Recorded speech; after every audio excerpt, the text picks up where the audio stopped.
I never thought I would be in this position. I am just a guy making videos on the internet. You made the plunge into becoming a full-time YouTuber. How's that going? I still have a house. I can still feed myself. AdSense, that's how I'm gonna make money. Not many look into digital products. The best thing I did was creating my own paid products. Every week I taught myself something and then I'd make a video on the Friday. That's such an easy way of making videos. The more you do it, the more you realize that anyone could do what I do. It's all incremental. The only person that's putting pressure on you is you. What does success look like to you? When I've earned £1 million, that's when I'm successful. That's just gonna make you miserable. Alex always had a passion for filmmaking and photography. And when he discovered DaVinci Resolve, a free video editing software, he was just super curious to learn how it works. And with every little thing that he learned, he also shared it in videos on YouTube, which built a loyal audience of people also looking up tutorials how to do certain things. And not only was he able to build up a community of people that really enjoyed learning from him, he also started making his own plugins for the software that he offered at first for free, but now he has paid products. And that combination of sharing freely what he learned and the tools that he uses enabled him to go full-time as a creator. In this conversation, you'll learn how he got started with small but consistent efforts, how he was able to go full-time, and how he acts so naturally on camera.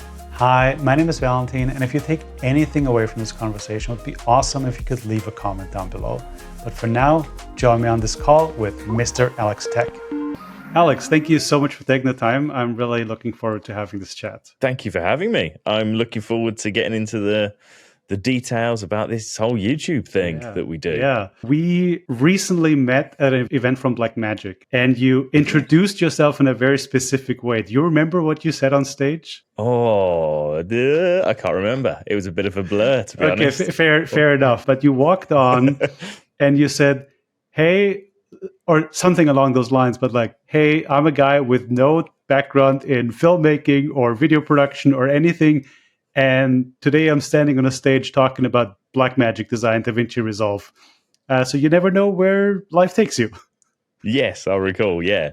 Because it's a very strange thing for me to be in that environment because I am just a guy in his bedroom, my spare room of my house, making videos on the internet. That's right. So what does your channel actually look like? MrAlexTech is my YouTube channel where I talk about DaVinci Resolve mainly. And I just try and make fun, bite-size, beginner-friendly, but also up to like intermediate level videos and tutorials just to help people create and edit and have some fun with it and not take it all too seriously. That's right. So can you take me a little bit through your journey? How did you start and where are you now? I started, I think it was about it's got to be about 6 years now. I've kind of been making videos for YouTube, and I did the same thing most people do that are kind of into photography or videography. I had a camera, so I made a lens review, and I sort of was just throwing random photography videos up on YouTube. And then I found DaVinci Resolve, which at the time was free, and not many people were talking about it back then. It was very much a color grading package at the time with a bit of editing. It was DaVinci Resolve 15 when I jumped on. And so I just started trying to use it. There wasn't that many tutorials out there, so I threw a random tutorial up on my YouTube channel. It did really well compared to all of my other videos. So I was like, hang on a minute, people want to know about this thing. Literally straight away, I started my 5-Minute Friday series, which was every week I taught myself something. I'd spend the week learning how to do a thing, and then I'd make a video on the Friday saying, here's what I've learned, here's how you can do this thing in DaVinci Resolve. And this is number 1 in a new series of videos called 5-Minute Fridays.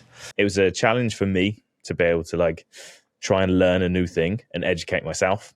And then that became the weekly video about DaVinci Resolve that I threw up online, and people seem to really like it. I mean, that's such a easy way of making videos. I'm going to learn something this week and then I make a video about it. And that's maybe an oversimplification, but it kind of is that simple. You go, here's a cool thing, here's how you do it. And a little bit over a year and a half ago, you made the plunge into becoming a full-time YouTuber, content creator. Yeah. How's that going? Good. I still have a house. I can still afford to pay the bills. Nice. So that was kind of my yardstick. That was like, is this successful? Yes, I can still feed myself. But yeah, it's gone really well, actually. It's a really nice place to be. Obviously, it's obviously where as soon as you start seeing growth in your channel, that's kind of the goal for a lot of people. When I started, obviously, I was working a full-time job in IT. I was just doing some like IT support. And it took a long time for me to think, like, is this going to be a full-time thing? I didn't want to get ahead of myself and get overexcited. So I did wait quite a long time. But once I started to get the AdSense was quite consistent. The AdSense is not great for anyone that doesn't have it. AdSense is okay. It's not a huge amount of money. I couldn't have gone full-time just on the AdSense. Even today, the money my channel earns wouldn't support me. So it was when I started to get sponsors on board and I spoke to a few other companies and it was like, okay, this now is significant enough for me to not work my job and focus all of my time and effort just on the YouTube. What made you commit to going full time? It was a company called Audio, who I still work with, and they're a really nice company. It's a music subscription service. I had a conversation with them, and they were like, basically, we want to do regular sponsored videos on your channel. Nice. And for, we signed a contract for X amount of months, and I was like, okay, I know I'm good for the next 12 months. I know I can afford to do this for 12 months. And if after 12 months, it kind of has declined and it's not really working, I'll go back and find another job. But I know that I can commit to this for 12 months. And that 12 months went by and some other stuff happened. I worked with some other sponsors. I started doing some other things, selling digital products and all this sort of stuff. And the YouTube was still going well. So I thought, okay, I don't need to go find another job. I can continue doing this. In that time or in the general time as a YouTuber, what's been your biggest lesson so far? It's just the fact that you have a voice. Everyone has a voice. Everyone has something to say or something to teach. So before I started my YouTube channel, I never thought I would be in this position. I never thought I would be a person that's educating people or would be seen as, an expert or someone that really knows this one particular thing. And the more you do it, the more you realize that anyone could do what I do, essentially, and anyone can. And that's kind of the joy of the time that we live in. If you have a passion for something, even if you think it's a really small niche or there's not that many people who might be interested, just start doing it anyway, because you never know what's going to happen.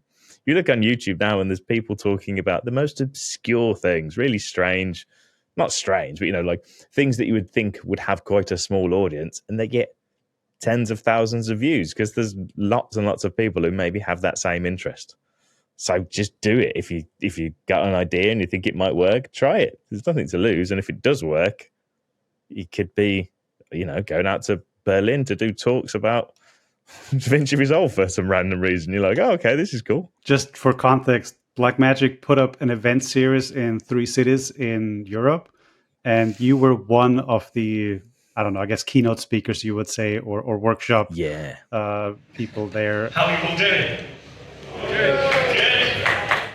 It is a weird thing for a random guy from the UK to happen, to become one of those people. How did that happen? This was my first ever time working with Blackmagic officially. Yeah. This is the first sort of paid thing I've ever done for Blackmagic. I did go to a training event last year in Prague because I'm a certified trainer. Right. Because anyone with a decent amount of knowledge can become a certified trainer. But that obviously kind of established the relationship between me and Blackmagic. And and then they just literally emailed saying, do you want to come on the live tour and do a talk? So I said, yeah, go on, cool. Well, there's so much information out there now in terms of becoming a YouTuber, becoming a content creator, and you need to I don't know, pay attention to the thumbnails, the titles, the video structure. There's a lot of advice out there what you have to do in order to make videos.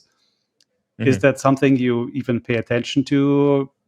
Did you care about that at the beginning? At the beginning, no. I didn't pay any attention to any of it when I started. It was just, here's an idea, I'm going to make it, and kind of roughly tried to make a somewhat decent thumbnail, although they weren't great at the time. And yeah, I just did my own thing. I think sometimes I totally agree that you have to play the game a little bit with YouTube. You have to package things up and you have to try and make sure the format's good. You never want to be wasting people's time. You want to make sure the videos are only as long as they need to be, all this sort of thing. But I've said it a million times before, if you pack value in your video and you come across as sincere and honest and just yourself, I think that's almost enough. I think if someone is faking it, but they're following all of the handbook of YouTube and they're doing everything perfectly, but they don't come across well because they're very clearly kind of an act, I think they'll get caught out really quickly. Whereas if you just kind of talk about what you love, talk about things that you're passionate about, and try and distill that into a format which is digestible and people enjoy, I think you'll do well. Even if you're crap at doing titles and thumbnails, I think you'll still find your audience if you just persevere with it. I think that's more important than all the other stuff. But like that word authenticity is so like hard to grasp. And I don't know, a lot of people I talk with, their biggest hurdle to making videos is just like talking to a camera or having the confidence to talking to a camera. Is that something you ever struggled with? I think it's weird for everyone. No one, I don't think I've ever met anyone that turns a camera on for the first time and it's like, hey, I'm totally cool and natural, because it's weird, man. Like you stood at home and you're trying to talk to a camera and it's strange. But it comes with time. I think you just have to keep doing it. And the me in my YouTube channels, my YouTube videos is me, but it's me dialed up. Right. It's me on a can of Red Bull and set to 12. From meh to amazing. You kind of have to. You kind of have to make sure you pronounce things and you're really clear and you're a little bit, especially with the content I make, I want it to be fun and a little bit hyper and a little bit, Yeah. I like that idea of it's yourself, but like dialed up to 11 or 12 just to be a little bit more expressive. And it's exactly that. And I couldn't talk passionately about something that I wasn't enjoying or wasn't having fun with in the way that I talk about the stuff that I do on the channel. Because if I wanted to talk about, I don't know, cheese, which I don't have any interest in, for example, I don't know why cheese came to mind, I wouldn't be able to dial myself up to 12 because I don't care. I'm not enthusiastic about it. You have to have that authenticity there and that enthusiasm for a subject, and then you just crank it up a little bit more. The one thing that makes you really stand out is not just that you present this information in a really easy to digest way, but you also have your own presets and like digital products that plug into DaVinci Resolve that make working with it even easier. A lot of people, when they get into wanting to become a creator, they just look at AdSense. That's how I'm going to make money, sponsorship. And not many look into digital products. So I would love to get your perspective on this whole space. After obviously the sponsorships came about, the next best thing, or I'd probably rate it now as the best thing I did, was creating my own paid products, because I'm fully in control of that. If everything else goes away, I still have a product which I can sell, which I'm very proud of, which people seem to enjoy. And that obviously brings in an income, which, again, I have full control over. If I decide I no longer want to do it, I can switch the website off and it's done. It's fully in my control. I own all of that. So from a financial business point of view, best thing you'll do. And how it actually came about was, again, there was things that I felt were missing when I first started jumping into Resolve. Like, no one was making transition packs, for example, for DaVinci Resolve 5 years ago. Yeah. There was none.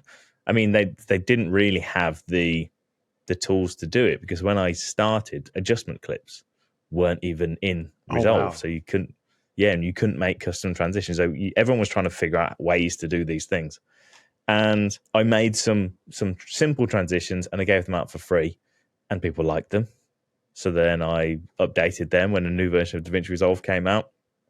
And then I started looking at other things I could create, which is how I made like my Zoom pack.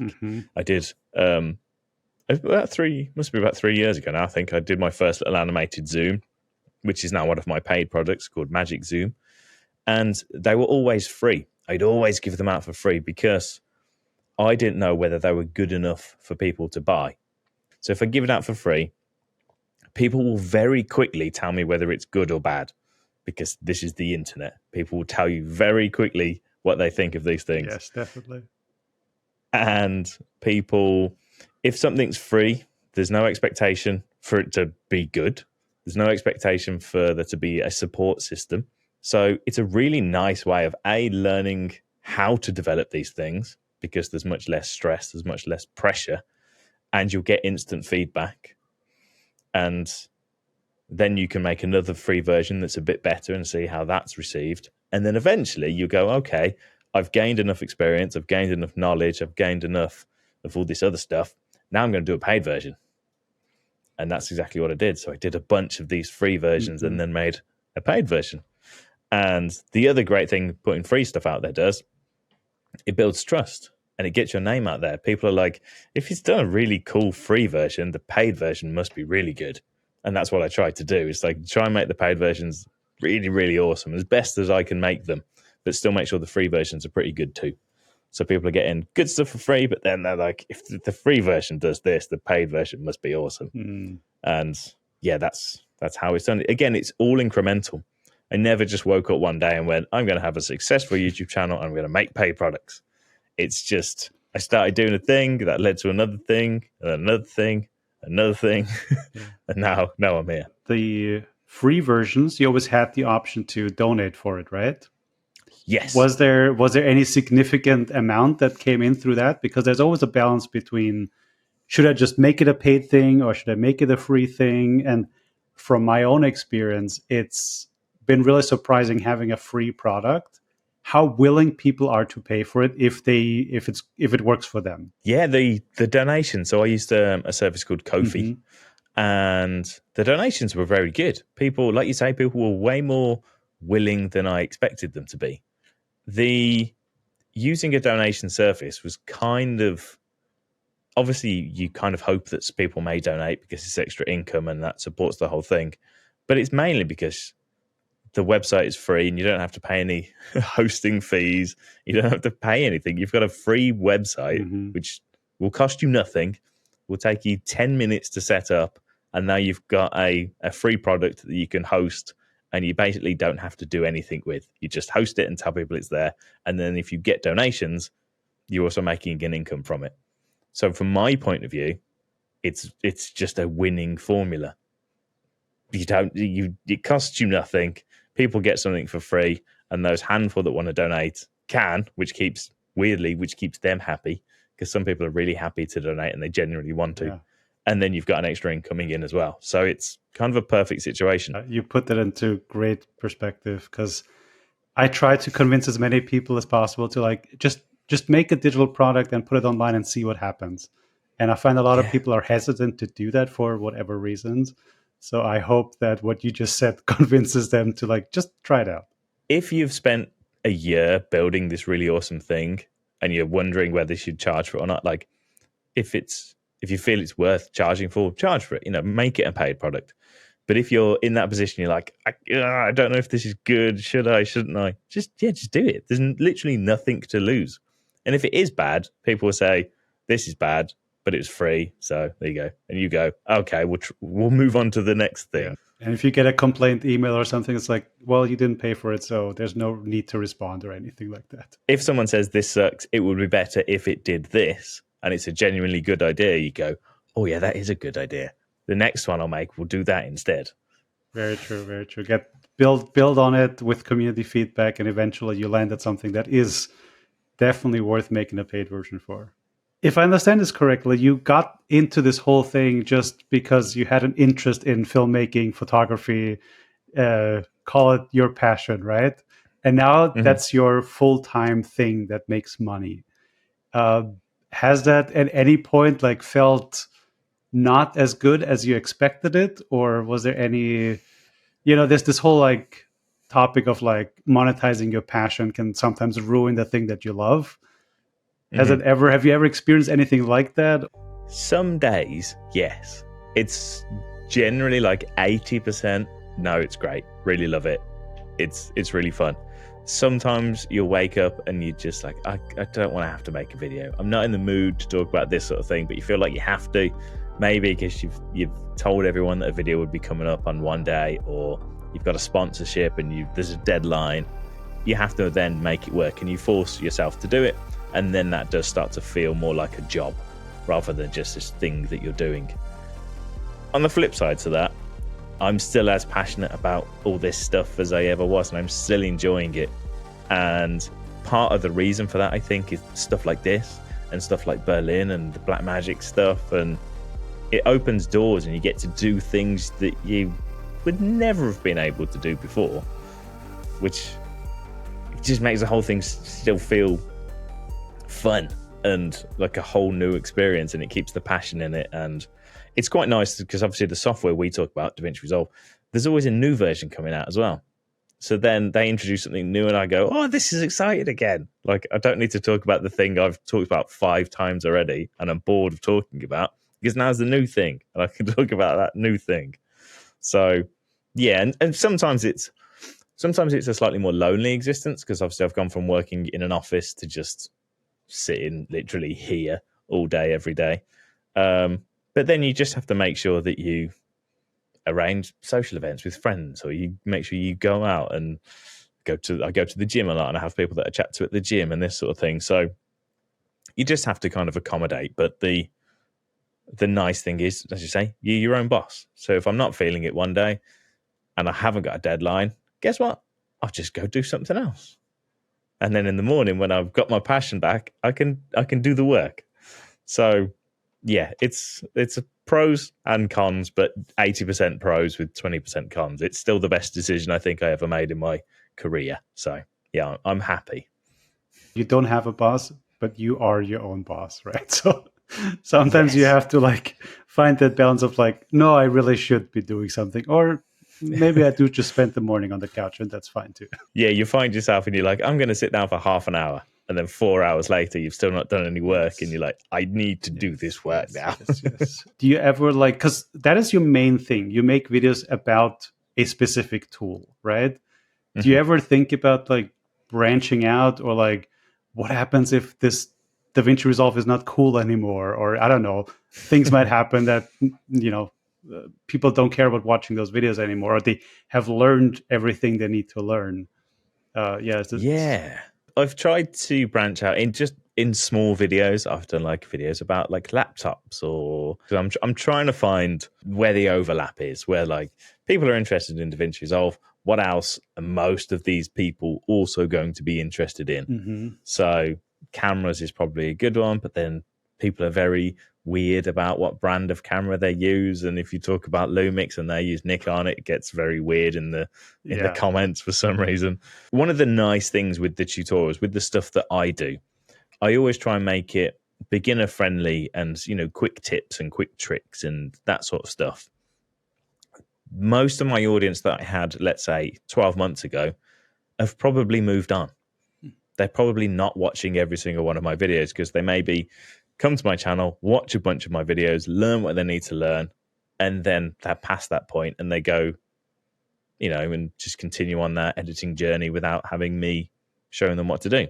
But as soon as they've moved on, there's a new person that's just turned up, and they need to know this information. So it feels like it's kind of like a churn of people, which is nice. There's a proportion of my audience who are there anyway. I could make a video about anything and they would turn up in the comments. They're kind of the regulars that I have nice conversations with in the comments.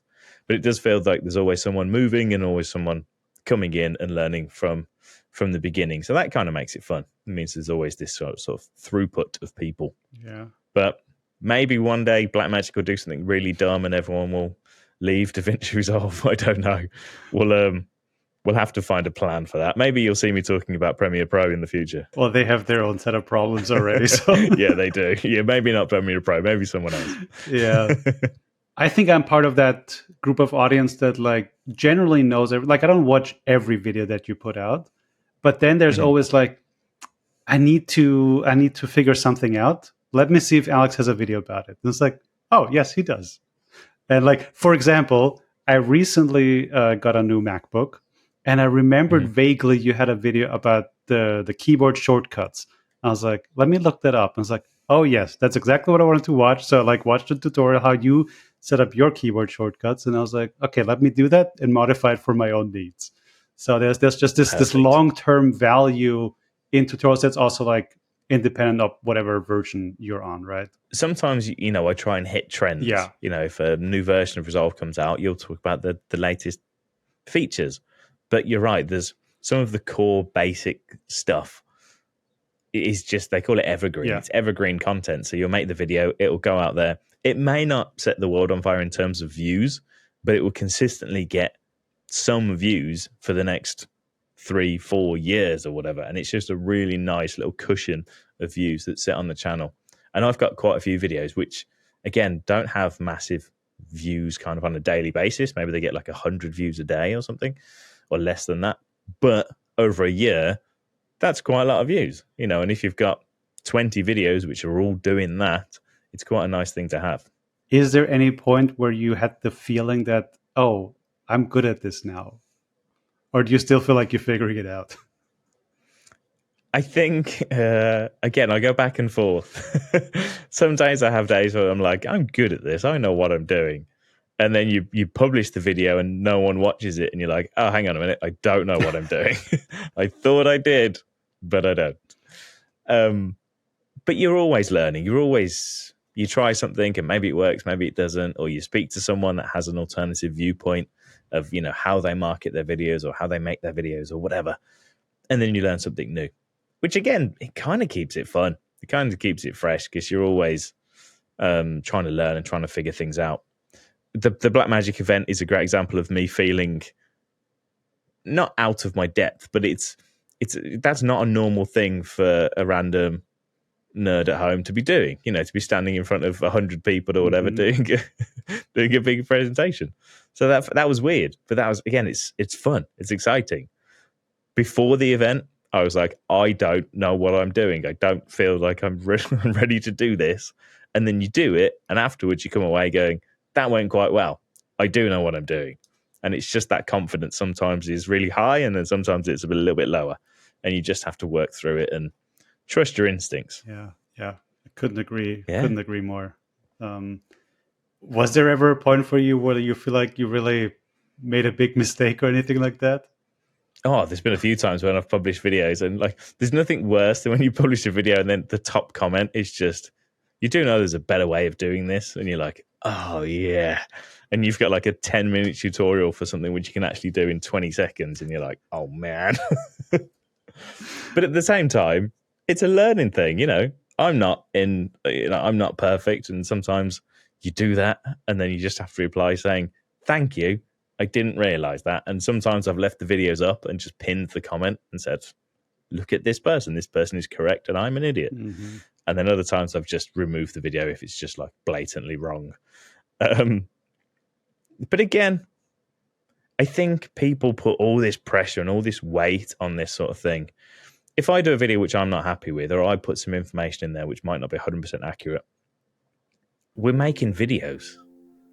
It's not like it's a heart surgery video and, the repercussions of someone following my tutorial are massive. Someone might just spend an extra 10 seconds doing something wrong in Resolve. And then I can apologize for wasting that time, and then everyone can get on with their day. Like, it's not important stuff. If you're talking about cameras, I like cameras. It's not an important thing, really, in the grand scheme of things. If I'm talking about games, or if you're talking about lighting, or gardening, or clothes, or anything, whatever it is you're passionate about, it's not that important, really. And I mean that positively. Like, it's not that important. Just have fun with it. Throw stuff out there. Build a community. Find like-minded people. But don't put, like, your life into this thing, because it's not that important. Family's important. And friends are important. And being around good people. All these things. Life's important. What camera you use, it's not all that important. Wow, it sounds like the ending to a sermon or something. Oh, he does. No, beautiful. like a therapy session. Yeah, because it is easy to just like be too much in your head, and at the moment it is the most important thing that you're working on, but in the grand scheme of things, it's just, take that step back. And I do it, don't get me wrong, everyone does it. Everyone's like, this is the most important thing in the world right now. Yeah. And then you take a step back and you go, no, it's not. It doesn't matter. Like it really, like in the grand scheme of things, it doesn't matter at all. So, and I think that's one of the best mindsets you can have is just, we're having fun. We're doing something that we're fortunate to be able to do. We're in a, no one else has been able to do what we do in the current climate. We can edit videos for free. Laptops and stuff are relatively, well, they're not cheap anymore. They seem to be getting more expensive. But, like this tech is more accessible than ever. We can upload videos online for free. It's great what we're able to do. And if you can turn it into a career, like I somehow have, it's great. Yeah. Talking about turning it into your career, is what does success actually mean to you? What does success look like to you? Oh, that's a good question. For me, when I turned it into a career and when being able to sustain it as my main job, I feel that's a success. Now, that's me hitting my being successful. I could maybe, some people aim really high and they're like, it's a YouTube channel now. I want to employ people. I want to get editors in and I want to become this big business. And I've thought about that and I've spoken to other people that do that. I don't think I want to do that. I feel successful and I feel content. I'm enjoying the process. I'm enjoying what I've achieved. Could my YouTube channel be bigger? Yeah, absolutely. Could I get more views? Could I earn more money? Could I do all these sorts of things? Of course. But it's all quite nice at the moment. It's all ticking along well, and I'm happy with how things are going. So I consider that a success. But it's all about the small wins. Because when you're starting out, once again, you can't be thinking necessarily about this position. You can't think in 12 months, I want it to be super successful, running a business, have paid products and sponsorships, and it to be my full-time job. Because that could be years away. You just have to go, I'm going to make a video. And if I'm really proud of this video, that's a success. I've made a video that I'm proud of and I'm happy with. That's a small win. That's a small bit of success. And then if you can get 1,000 people to watch that video, that's another piece of success. That's another win. And then if you can gain some subscribers, that's another small win. It's another goal hit. It's another bit of success. And you build upon that rather than just going, I'm a failure until I'm a millionaire. And when I've earned £1 million, that's when I'm successful. I think that's just going to make you miserable for the rest of your life because that might not happen. You just have to take the small little bite-sized chunks, the small little wins, and build upon that. Love it. That's amazing. Yeah. It is very much like a therapy session. This is now. I'm going deep. Usually, whenever you end up talking with creators, it turns into like a little bit of therapy because what you said earlier, we are just missing coworkers, collaborators. We like often just sit in front of a screen, in front of the camera, and that's the only work environment we have, right? Yeah, there's no one to talk nonsense with over when we're having a cup of tea. Exactly. So yeah, that's a little bit of what I'm trying to do is bring creators together and build this community that's not just based around one interest, but just like all of us doing this weird job that has emerged over the last couple of years. Yeah, I think everyone's the same as well. I guess you'll have noticed it most that even when you speak to creators completely outside of your niche, everyone's kind of going through the same thing and everyone's trying to figure it out in a slightly different way. Yeah. If you think about this person who has a passion for something and they want to make videos about it, but they just haven't gotten the guts to do it yet, like what would you tell them? It sounds really simple again, but just try it. Just do it. When your channel is small, it feels like, or when you're just starting, when you've got a relatively small channel, it feels like you have the most kind of pressure, weirdly, because it's a new thing and you're putting all this unnecessary pressure on yourself. I think most people do because they feel like they don't know what they're doing. But actually, that's the time where you can just throw videos up and generally speaking, not that many people are going to see them. So if you make mistakes, doesn't matter. If you're not happy with the video, you just delete it and you try again. And you can do that and you can have loads of fun. Like if I threw up a really random video on my channel, then people would have something to say. You know what I mean? There's kind of more pressure there for me to kind of get it right. Now, because I've been doing it for so long and I've established this community and this audience and this sort of thing. But when you're just starting out, no one cares. The only person that's putting pressure on you is you. So if you try and sort of ignore that and not really think too much about the pressure, and you just upload some stuff, see what happens, see if it works, see if you like it. And most importantly, just enjoy the whole thing. It's fun. It should be fun anyway. But people get too worked up about this sort of thing, I think. And it's make a video, put it online. If people like it, great. If they don't, try again. So if people are really curious now to check you out, what's the best way to stay in your orbit? MrAlexTech everywhere. Just anywhere on the internet, MrAlexTech. It's nice because no one else has that name. Thank you so much for this chat. This was beautiful. No, thank you for having me. Hopefully that was useful, interesting. I'm usually doing tutorials, so it's weird to, just to talk without having to point at things. If you enjoyed this conversation, you might also like the Orbit newsletter, our weekly transmission full of curated content for creators. You can sign up for it via the link below, but now it's time to create.